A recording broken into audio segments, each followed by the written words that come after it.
아픔과 기쁨도 감사.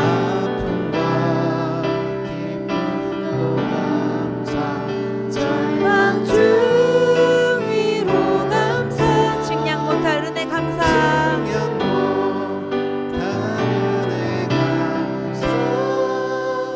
크신 사랑 감사. 길가의 장미꽃 감사. 장미꽃 감사. 장미가 시도 감사. 따스한 가정 희망 주신 것 감사. 기쁨과 슬픔도 감사. 기쁨과 슬픔도 하늘 평안을 감사. 내일의 희망을 감사.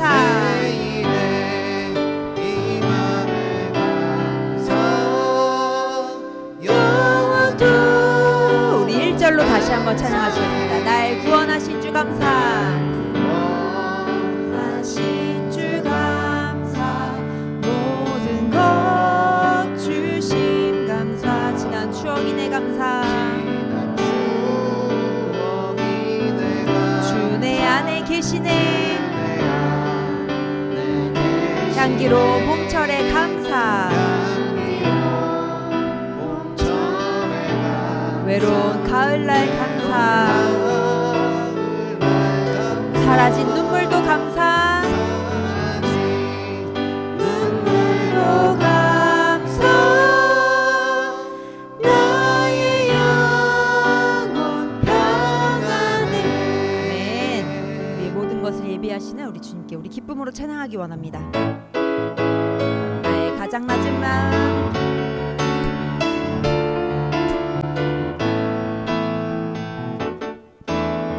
나의 가장 낮은 마음. 주님께서 기뻐하시고 작은 일에 큰 기쁨을 느끼게 하시는. 내가 지쳐 무력할 때. 내가 지쳐 무력할 때 주님 내게 힘이 되시고 아름다운 하늘나라 내 맘에 주시는 도나. 우리에게 축복하신 하나님 사랑. 낮은 자를 높여주시고 아멘. 아름다운 하늘나라 허락하시고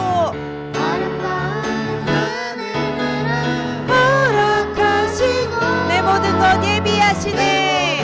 아멘. 찬양함의 기쁨을 찬양함의 감사함의 평안을 간구함의 하나님 알도록 하셨네. 우리 다시 한번 찬양하시겠습니다. 나의 가장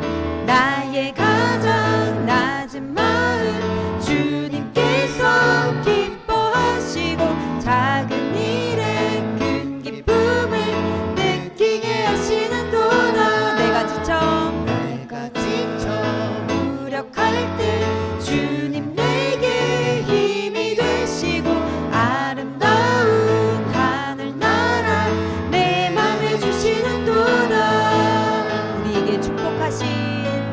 우리에게 축복하신 하나님 사랑. 낮은 자를 높여주시고 아름다운 하늘나라 허락하시고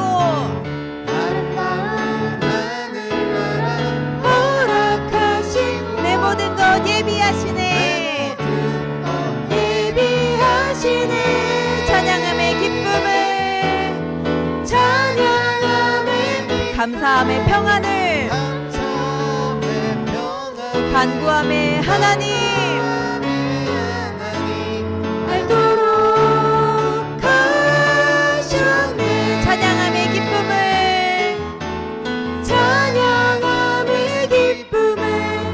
감사함의 평안을 간구함의 하나님 알도록 하셨네. 찬양함의 기쁨을 찬양함의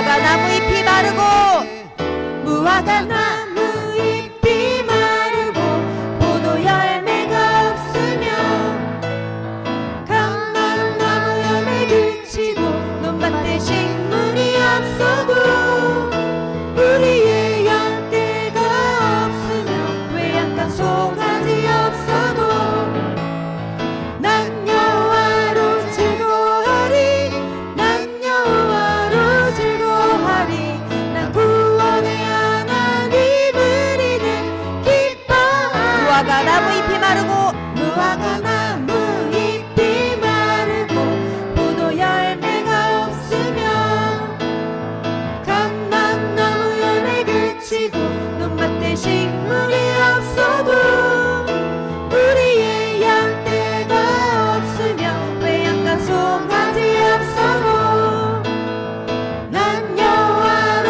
즐거워하리 난 여호와로 즐거워하리 난 구원의 하나님을 이내 우리 다시 한번 고백할까요? 무화과 나무 잎이 마르고 포도 열매가 없으며 감람나무 열매 그치고 논밭에 식물이 없어도 우리의 양떼가 없으며 외양간 송아지 없어도 난 여호와로 즐거워하리 난 여호와로 즐거워하리 난 구원의 하나님을 이내 기뻐하리 난 여호와로 즐거워하리 난 여호와로 즐거워하리 난 여호와로 즐거워하리 난 구원의 하나님을 이내 기뻐하리 난 구원의 하나님을 이내 난 구원의 하나님을 이내 기뻐하리 난 구원의 하나님을 이내 구원의 하나님을 이내 기뻐하리라. 아멘.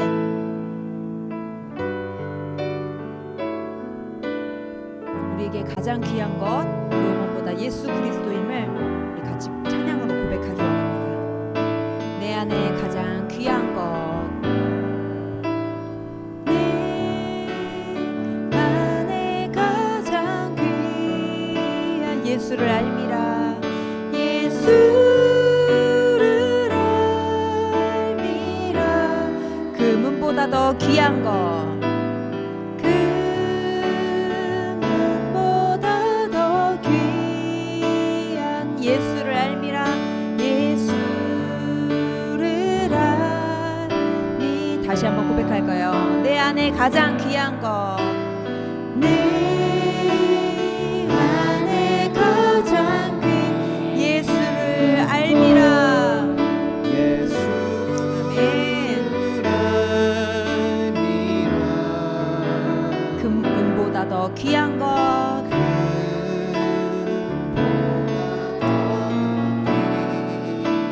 예수를 알미라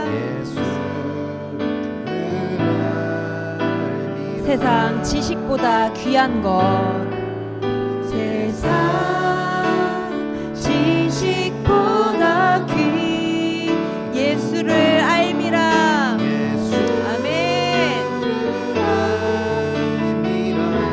내 안에 가장 귀한 것 내 안에 가장 귀한 예수를 알미라 아멘 예수의 이름 존귀한 그 이름 예수의 이름 존귀한 그 이름 예수의 이름 능력의 그 이름 아멘 능력의 그 이름 다시 한번 고백할까요? 내 안에 가장 귀한 것 내 안에 가장 귀한 예수를 알미라 예수를 알미라 그 문보다 은보다 더 귀한 것 금은보다 더 귀한 것 예수를 알미라. 세상 지식보다 귀한 것 세상 지식보다 귀한 것 예수를 알미라. 내 안에 가장 귀한 것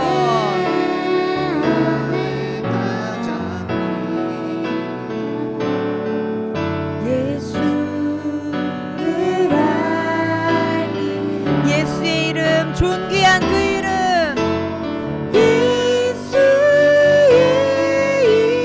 이름 존귀한 그 이름 예수의 이름 예수의 능력의 그 이름 능력의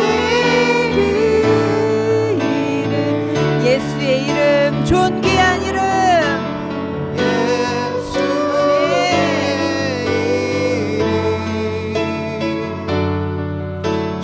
존귀한 그 이름 예수의 이름 능력의 이름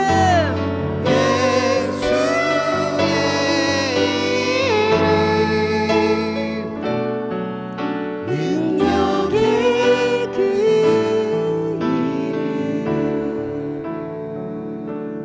우리 오늘 특별히 한가위를 맞이해서 추석을 맞이하고 있는데요.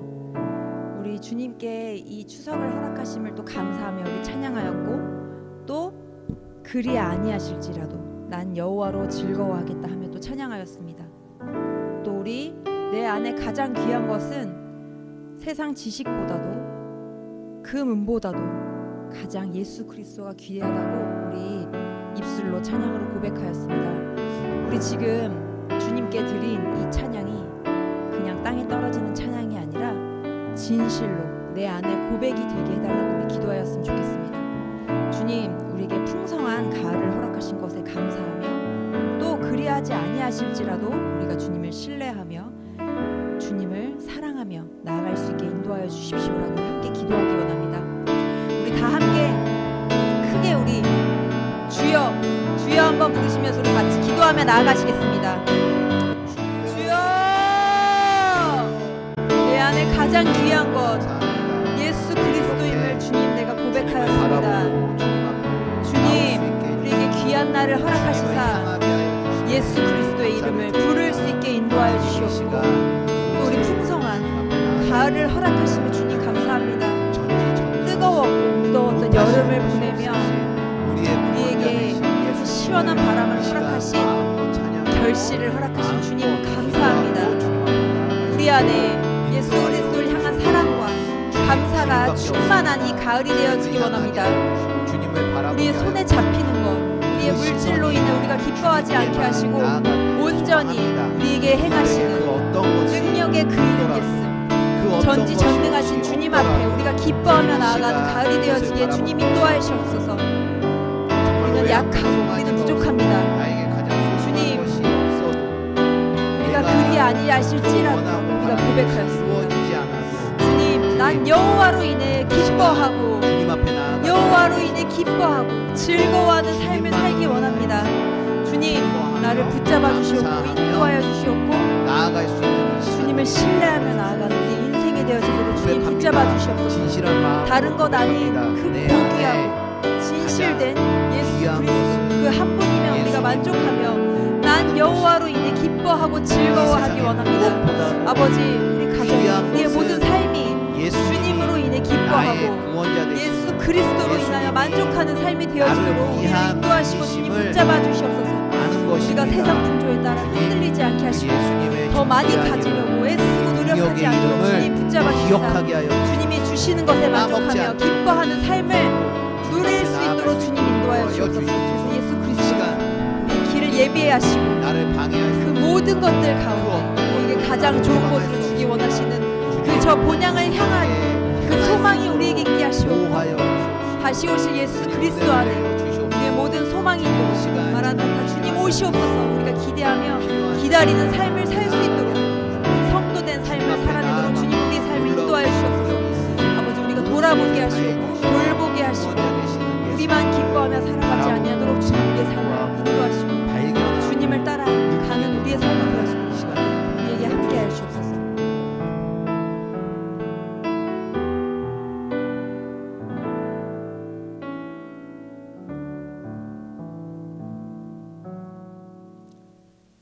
귀한 주일을 허락하시고 촉촉한 단비로 우리를 풍성히 먹이신 하나님 감사합니다.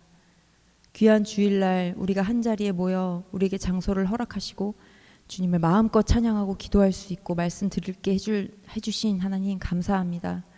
이 풍성한 가을을 우리에게 허락하셨사오니 주님 우리에게 정말 풍성함으로 먹이시고 입히시는 그 하나님을 더욱더 경험하고 우리가 누리기 원합니다. 또한 아버지 우리가 물질적으로 가진 것으로만 풍성한 것이 아니라 주님과의 깊은 교제와 주님과의 깊은 그 사랑으로 인하여 우리의 마음이 우리 영적으로 더욱더 풍성하여지기 원합니다. 그래서 진정으로 내 안에 가장 귀한 것 예수 그리스도 그 문보다 더 귀한 것은 예수 그리스도라고 고백하는 우리의 인생이 되어지도록 주님 우리를 붙잡아 주시옵소서. 아버지 이 풍성한 가을을 맞이하였는데 또한 홀로 외로이 있는 이들을 위해 기도합니다. 찾아올 가족도 없고 만날 이도 없고 홀로 가정에 있을 그 모든 이들을 주님 위로하여 주시옵고 무엇보다 믿는 우리가 정말 그들을 돌아보게 하시옵고 또 그들이 생각나게 하시사 우리가 정말 가진 것을 나누며 그들을 찾아갈 수 있는 은혜를 우리에게 또 지혜를 허락하여 주시옵소서. 그리하여 그 풍성한 예수 그리스도의 사랑이 우리 안에 흘러넘쳐 그들과 함께 더불어 먹고 마시며 예수 그리스도를 알아가는 시간이 되어지도록 인도하여 주시옵소서.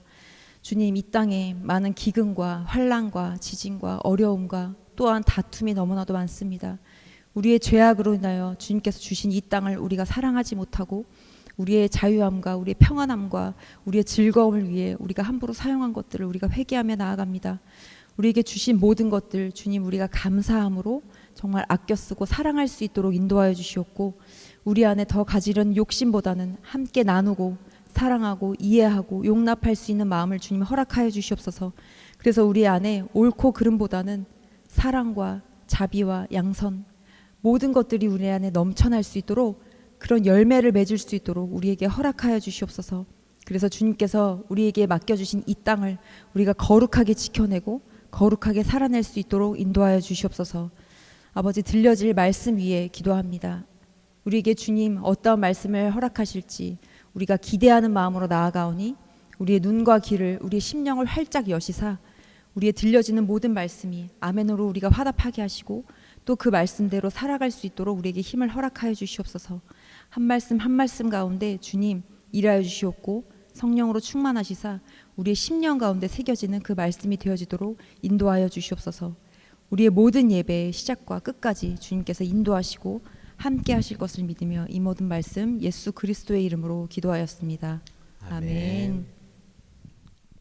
하나님께서 오늘 우리들에게 주신 말씀은 사도행전 12장 1절부터 11절까지의 말씀입니다. 한 절씩 교독하겠습니다.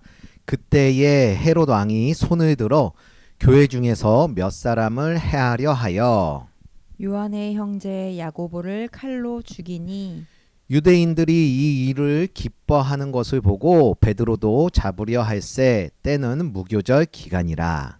잡음에 옥에 가두어 군인 내식인 네 패에게 맡겨 지키고 유월절 후에 백성 앞에 끌어내고자 하더라.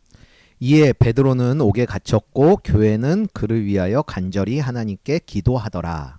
헤롯이 잡아내려고 하는 그 전날 밤에 베드로가 두 군인 틈에서 두 쇠사슬에 매여 누워 자는데 파수꾼들이 문 밖에서 옥을 지키더니 호련히 주의 사자가 나타나매 옥중에 광채가 빛나며 또 베드로의 옆구리를 쳐 깨워 이르되 급히 일어나라 하니 쇠사슬이 그 손에서 벗어지더라. 천사가 이르되 띠를 띠고 신을 신으라 하거늘 베드로가 그대로 하니 천사가 또 이르되 겉옷을 입고 따라오라 한대 베드로가 나와서 따라갈새 천사가 하는 것이 생시인 줄 알지 못하고 환상을 보는가 하니라. 이에 첫째와 둘째 파수를 지나 시내로 통한 쇠문에 이르니 문이 저절로 열리는지라. 나와서 한 거리를 지나매 천사가 곧 떠나더라. 함께 읽겠습니다. 이에 베드로가 정신이 들어 이르되 내가 이제야 참으로 주께서 그의 천사를 보내어 나를 헤롯의 손과 유대 백성의 모든 기대에서 벗어나게 하신 줄 알겠노라 하여. 아멘. 아멘.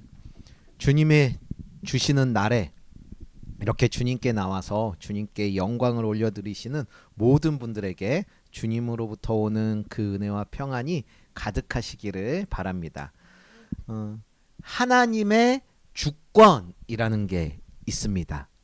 그것은 뭐냐면요, 이 주권이라는 것은 주인 주, 그 다음에 권리권이라고 해서 주인된 자가 권리를 가지는 것, 이것을 주권이라고 합니다.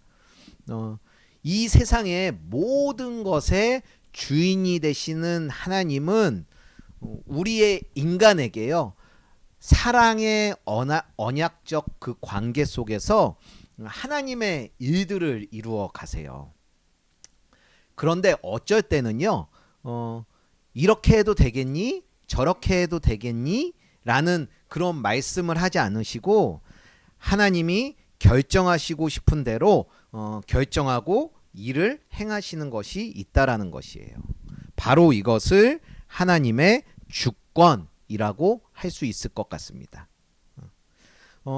진흙으로 물건을 만드는 사람을 어떤 사람이라고 이야기하죠? 토기장이라고 할 수 있을 것입니다. 근데 그 토기장이가요, 자신이 만들고 싶은 대로 그릇도 만들고 장식품들도 만들어요. 그죠?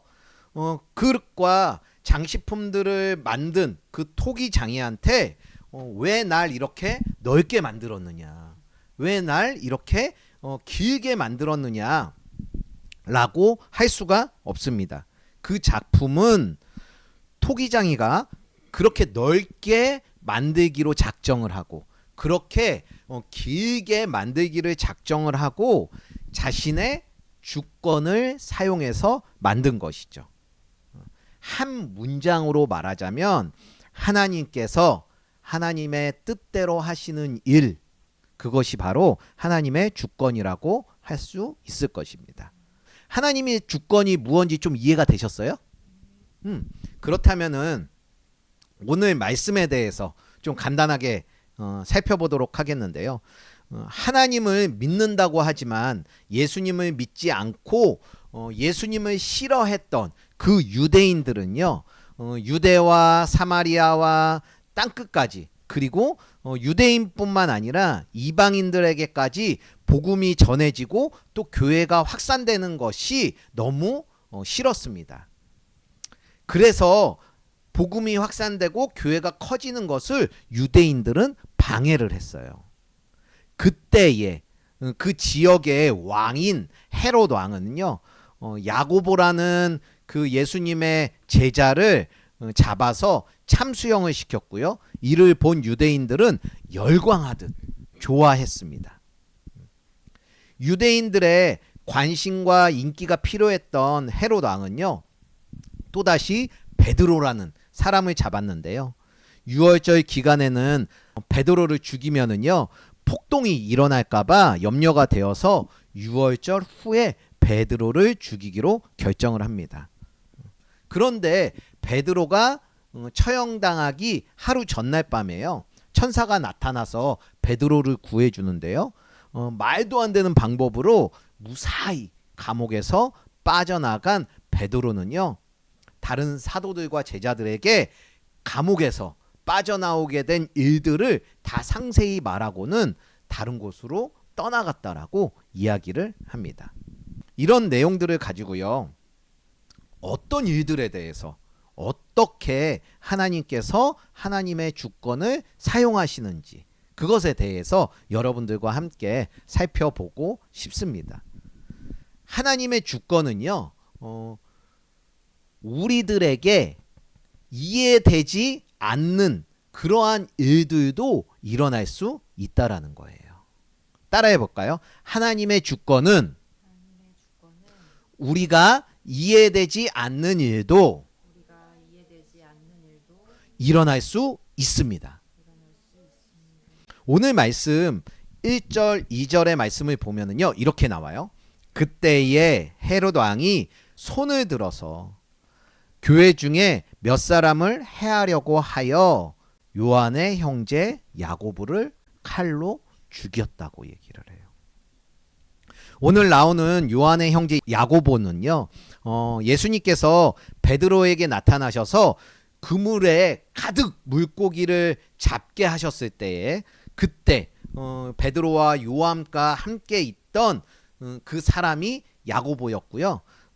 야고보도 모든 것을 내버려 두고 예수님을 따랐던 사람이었습니다. 성격이요 불같았어요. 그리고 열정을 가진 사람이었거든요. 그래서 예수님이요 그런 야고보를 보고 우레의 아들이라는 별명을 지어주셨습니다. 회당장의 딸이 죽었을 때, 또 살릴 때, 또 몸이 변화된 예수님의 그 모습이 나타날 때, 모세와 엘리야와 함께 예수님이 이야기를 하셨을 때 그때 같이 있었던 제자였고요. 또 예수님이 군인들에게 잡혀가시던 그날 밤에 겟세마네 동산에 있었던 그 제자가 바로 야고보라는 제자였습니다. 야고보는요 예수님과 가장 가까운 제자 중 한 명이었다라는 거예요. 그런데 그 야고보가 예루살렘과 유대 지역에서요 막 복음을 전하다가 예수님을 전하다가 칼로 목이 베어지는 그러한 참수형을 당하여서 죽게 되었는데요. 복음을 전하다가 순교를 하게 된 것이죠. 그런데 오늘 말씀을 보면은요 참 이상한 것을 발견할 수가 있는데요. 바로 이어지는 3절부터 11절의 말씀을 보면 베드로도요 분명 같은 시기에 헤롯에 의해서 체포가 되었어요. 둘 다 복음을 전하다가 잡혔고 두 분 다 사형을 선고를 받았죠. 상황이 똑같은 상황이라는 거예요. 그런데 결과는요. 그 일에 대한 결과는 야고보는 어떻게 되었다고 그랬어요? 그렇죠. 참수형을 당해서 죽었다고 했어요. 그런데 베드로는 살아서 그 감옥을 나가는 것을 보게 되는 것이죠. 완전히 그 결과는 같아요? 달라요? 다른 것을 보게 되는 것이에요. 우리가 생각하는 하나님에 대한 모습이요. 어떤 모습이 있냐면 공평하신 하나님이라는 생각이 있어요. 그죠? 하나님은 공평하세요 라는 말들도 우리는 엄청 많이 듣습니다. 그런데 왜 한 사람은 죽고 한 사람은 살지라는 의문을 가질 수도 있을 것 같아요. 이 부분에 대해서 교회를 별로 좋아하지 않는 사람들은요. 말이 안 된다. 이러고도 하나님이 사랑의 하나님이시냐. 하나님이 어떻게 사람보다도 더 이렇게 사랑이 없으시냐. 야고보를 충분히 살릴 수 있으시다면 살렸어야지 왜 죽게 했냐. 난 그런 하나님 안 믿겠다라는 그런 사람들도 있는 것 같습니다. 여러분들은 어떻게 생각하세요? 똑같은 상황에서요. 어떤 사람은 죽이고 어떤 사람은 살려요. 이런 하나님에 대해서 어떤 생각이 드십니까? 어떤 사람은 기도로 병이 나아요. 근데 어떤 사람은 그렇지 않은 경우. 어떤 가정은 회복이 돼요. 근데 어떤 가정은요. 끝까지 무너지는 경우. 또 어떤 사람은 빚을 다 갚아요. 근데 어떤 사람은요. 빚을 다 갚지 못하는 경우. 어떤 사람은 오늘 야고보처럼 죽는데 어떤 사람은 베드로처럼 사는 경우. 이런 경우에 이게 뭐지? 이게 공평한 건가? 이런 일이 하나님이 살아계시다면 일어날 수 있는가? 라는 의문이 들 수도 있을 것 같은데요.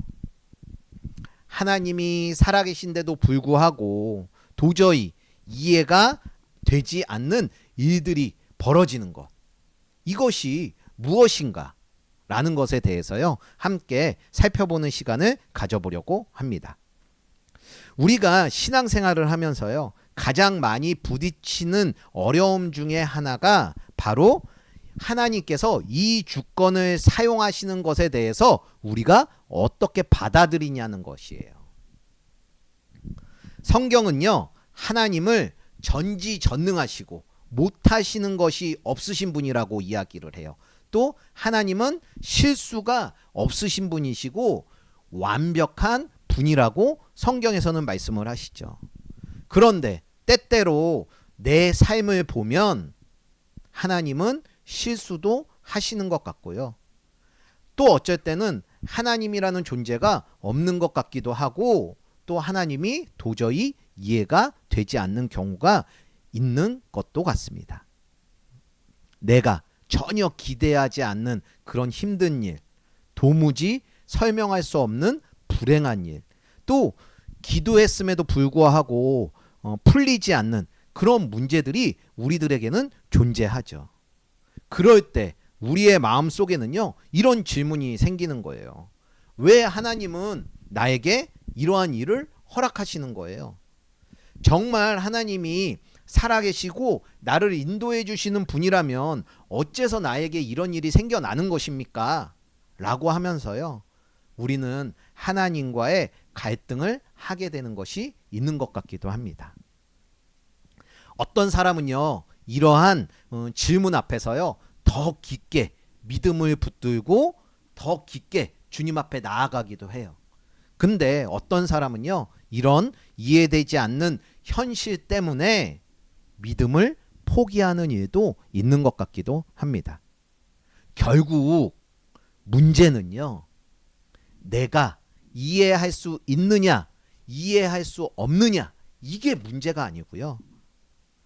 하나님의 주권, 하나님께서 주인 되시는 그 힘과 권력을 가지고요, 그것을 행하시는 것을 신뢰할 수 있느냐, 신뢰할 수 없느냐, 바로 이것이 문제인데요. 사람은요, 이해되는 일에는 움직이지만 이해되지 않는 그때에는 마음도 몸도 생각도 전혀 움직일 생각을 하지 않는 것이 있습니다. 우리가 성경을 볼 때도 그렇고요, 이렇게 예배를 드리면서 설교를 들을 때도 내가 이해되고 내가 허락하고 싶은 그때까지는 내가 받아들입니다. 그런데 이해되지 않는 부분들, 내가 싫어하는 말씀들이 나오면은요, 그것을 귀담아 듣거나 실천하려고 하지는 않는다는 거예요.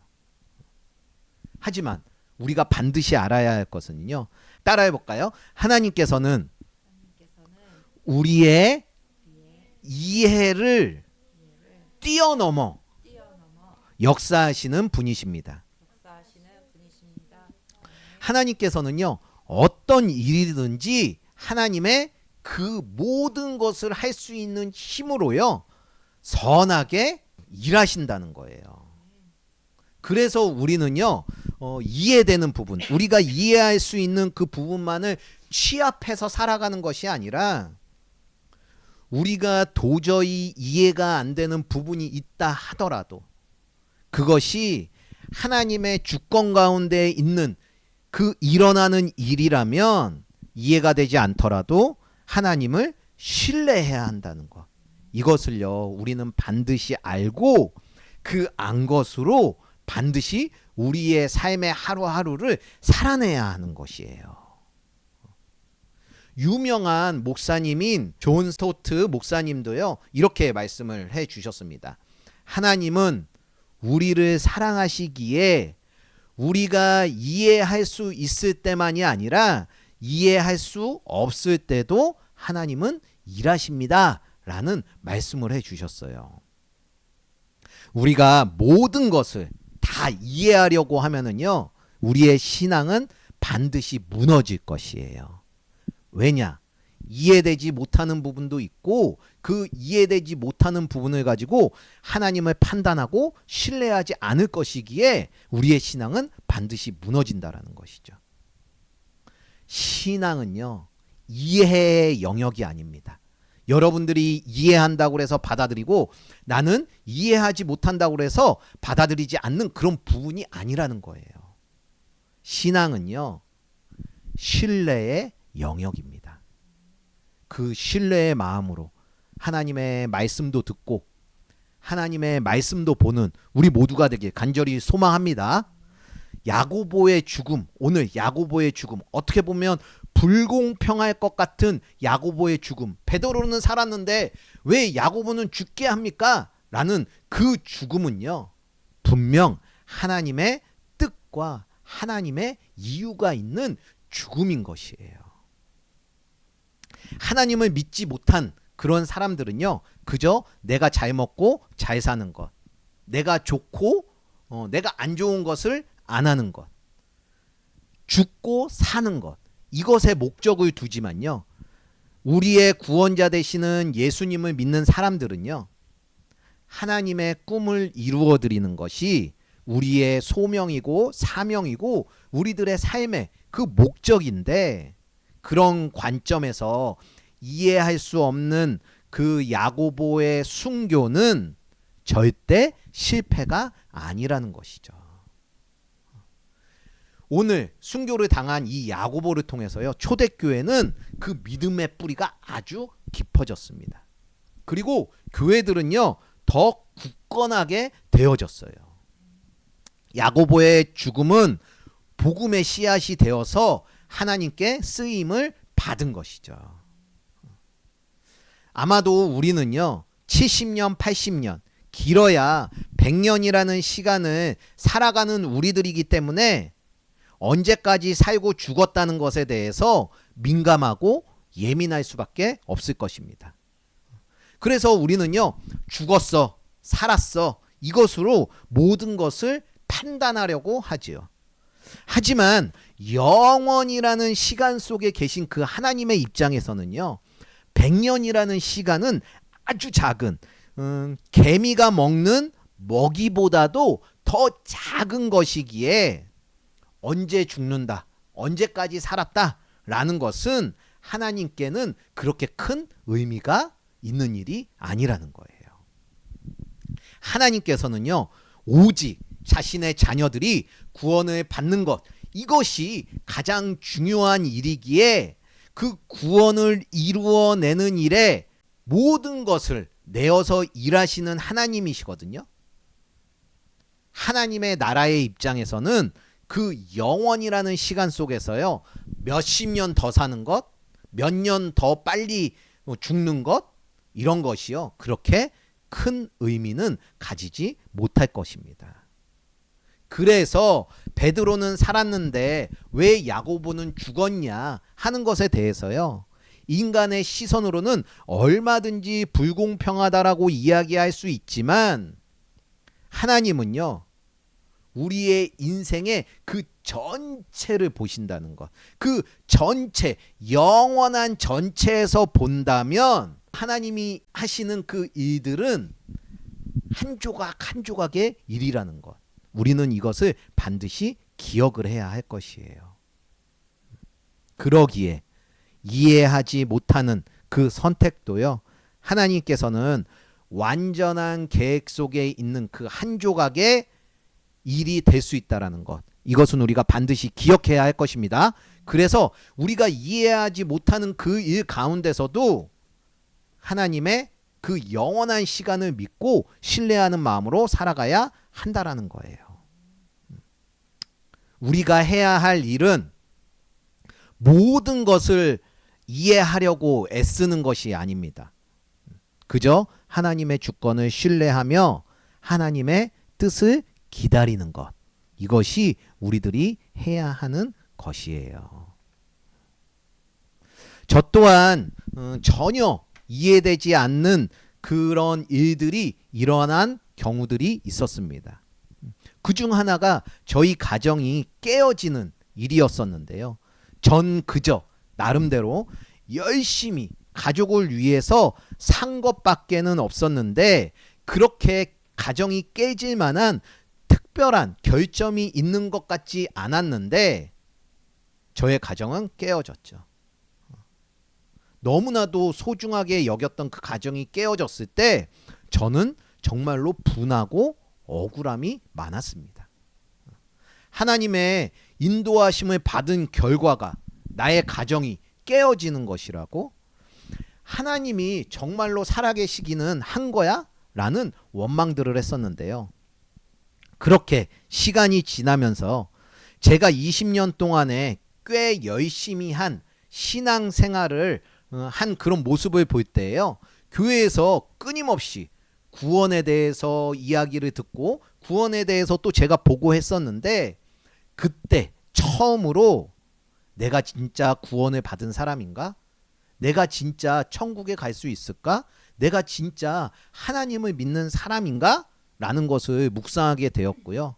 그 묵상을 시작으로 하나님도 만나게 되었고 예수님도 만나게 되면서 구원의 확신을 갖게 되는 그러한 일들이 있었습니다. 결론적으로는 제가 전혀 이해되지 않는 일 가운데, 전혀 이해할 수 없는 일 가운데 하나님께서는요, 하나님의 주권을 통하여서 일을 하셨고요. 하나님의 주권적인 그 일을 하심을 통해서 저는 모든 것에서 구원을 받게 되는 그러한 일들이 일어나게 된 것이었죠.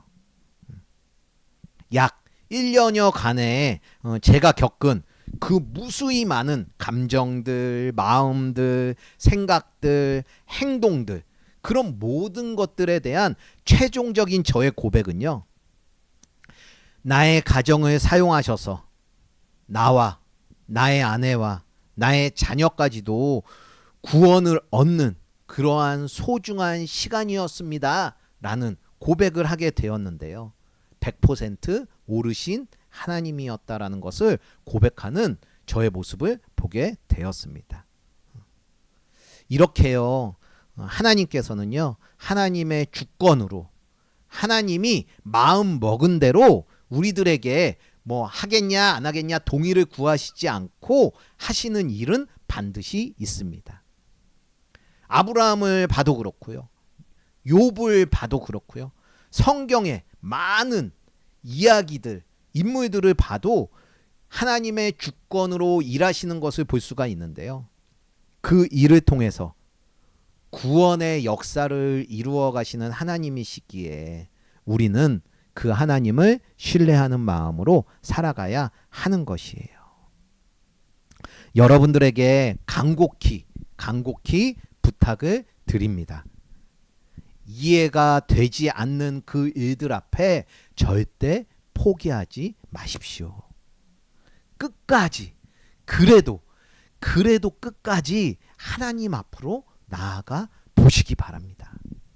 그 일은요, 우리의 전체의 그 인생 가운데 한 조각임을 꼭 보게 되실 것입니다. 그러니 주님 앞으로 꼭 나아가는 우리 모두가 되기를 간절히 소망합니다. 적용 질문을 드릴게요. 내 인생에서 이건 도저히 이해할 수 없어 라고 생각한 일은 무엇입니까? 이해되지 않는 일 속에서도 하나님이 일하시고 계심을 믿을 수 있으십니까? 이해가 되지 않아도 하나님을 신뢰하는 믿음의 선택을 오늘 여러분들은 하실 수 있으시겠습니까? 이러한 적용 질문에 답을 달아보시면서요, 일주일 동안의 삶을 주님이 주신 그 은혜와 평안으로 살아가는 우리 모두가 되었으면 좋겠습니다. 말씀을 맺겠습니다. 우리가 인생을 살다 보면은요, 정말 이해가 안 되는 일들이 일어나기도 합니다. 왜 내 가정은, 왜 내 건강은, 왜 내 인생은 이렇게 되는 것일까? 라는 그러한 의문이죠. 하나님은 정말 살아계시기는 한 거야? 나를 사랑하신다고 하는데 사랑하기는 하는 거야? 이렇게 왜 그런데 나에게 이러한 일이 일어날까 하는 생각이 들 때도 있는 것이 사실인 것 같습니다. 그러나 오늘 말씀은요, 우리들에게 분명히 말씀해 주고 계세요. 하나님의 주권은 오늘도 여전히 완전하시다고 말씀을 해주십니다. 야고보는 죽었지만 그것이 끝이 아니었고요. 그의 죽음을 통해 교회는 더욱 단단해지고 복음의 뿌리는 더욱 깊어졌습니다. 또 베드로는 살았지만 그의 생명은 그 자신 것이 아니라 오직 복음을 위해 살도록 주어진 그 생명이었다는 것, 이것을 우리는 잘 알아야 할 것 같아요. 일관되지 않는 일들이 일어난다고 할지라도 그것은 하나님의 주권일 수가 있다라는 것이죠. 하나님의 주권은 실패하지 않는 것, 실패와 성공으로 나눠지지가 않습니다. 그래서 우리는 이렇게 고백을 해야 하는 거예요. 하나님, 저는 도저히 이해할 수가 없습니다. 하지만 신뢰하겠습니다. 하나님은 틀리시지 않으십니다. 하나님은 옳으십니다. 라고 우리는 고백해야 하는 것입니다. 이 신뢰의 고백은요, 결국 우리들의 인생을 새롭게 할 것이에요. 우리들의 눈물, 상처, 아픔, 억울함까지도 하나님은 주권 가운데 사용하셔서 결국 구원의 이야기로 바꿔 주실 것입니다. 하나님의 주권은 오직 구원을 위해 쓰인다는 것, 이것을 기억함으로 이해되지 않는 일이 생긴다고 할지라도 하나님을 부정하거나 포기하지 마시고, 그때마다 하나님은 나보다 크신 분이시지, 그렇지, 하나님은 완전하신 분이시지, 하나님은 실수가 없으신 분이시지 라는 고백을 해보시기 바랍니다. 나의 그 이해를 넘어서 일하시는 하나님, 하나님의 주권을 신뢰하며 다시 일어나는 우리들이 되어질 것입니다.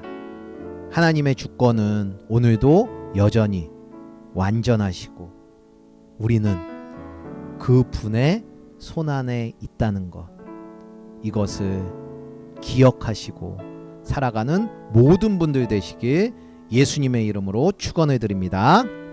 우리 함께 찬양을 올려드릴게요. 하나님의 부르심에는 후회하심이 없다고 하십니다.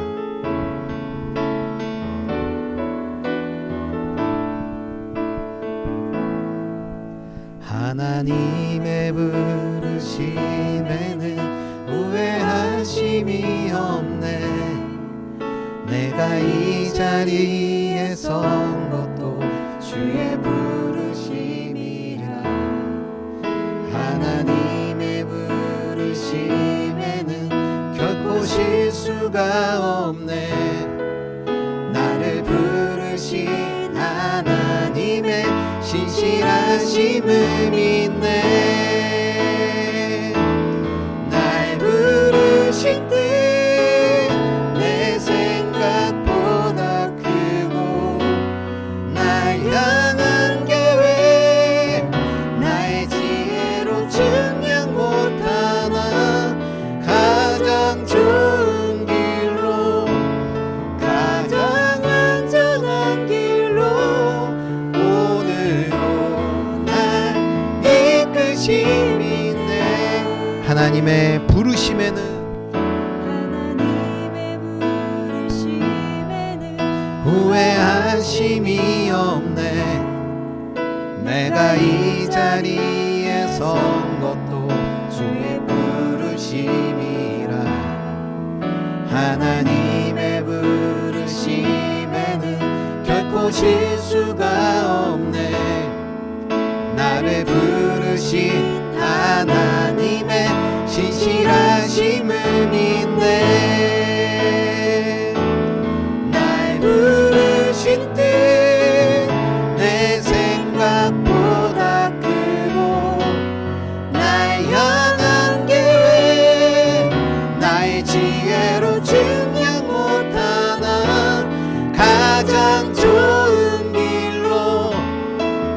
가장 안전한 길로 오늘도 날 이끄심인데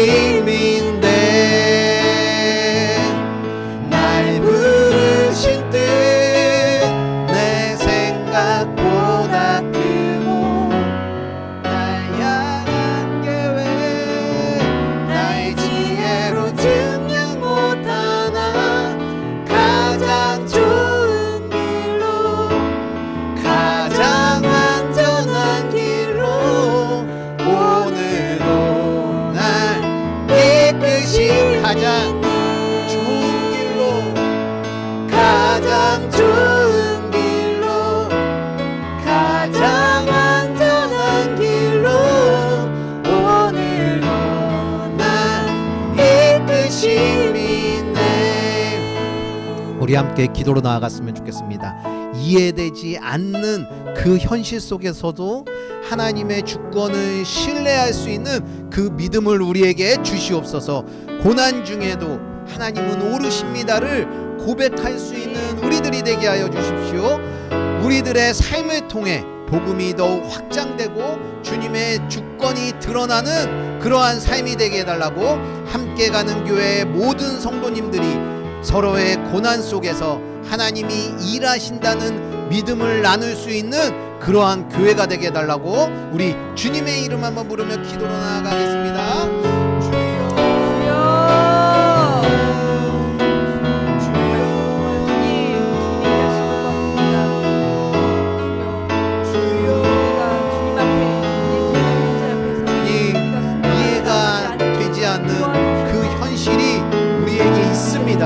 그리함에도 하나님 우리들이 낙심하고 그것을 실패로 여기는 것이 아니라 하나님의 그 주권을 신뢰하는 마음으로 살아갈 수 있도록 인도하여 주시옵소서.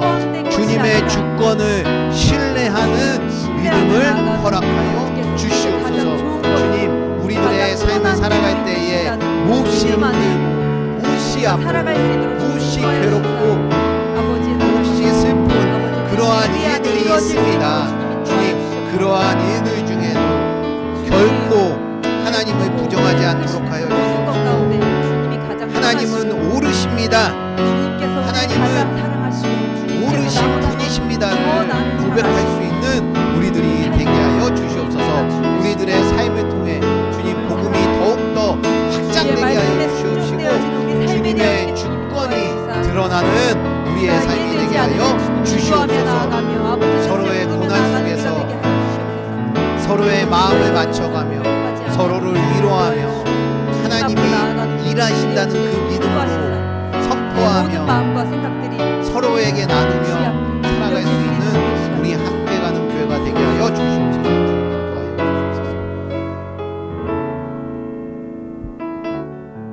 주님 때로는 이해되지 않는 일들이 우리의 삶을 흔들 때가 있습니다.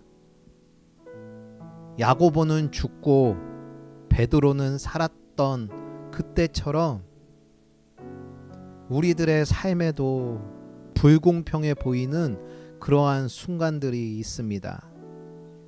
그러나 그 모든 일 속에서도 하나님의 주권은 완전하시다는 것을 믿습니다.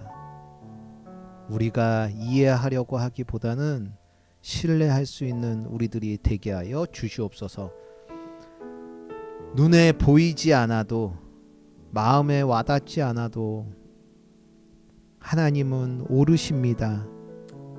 하나님은 실수가 없으십니다. 라고 고백할 수 있는 믿음을 우리들에게 허락하여 주시옵소서. 우리들의 인생의 조각들이 결국 주님의 손 안에서 완전한 그림이 될 수 있다는 것, 그렇게 우리는 살아가고 있다는 것, 이것을 받아들이는 우리가 되게 하여 주시옵소서. 오늘도 그 주권, 하나님의 주권을 신뢰하며 나아갑니다. 성령님 인도하여 주시옵소서. 우리의 구원을 위해 오늘도 수고해 주시는 나사렛 예수 그리스도의 이름으로 기도드립니다.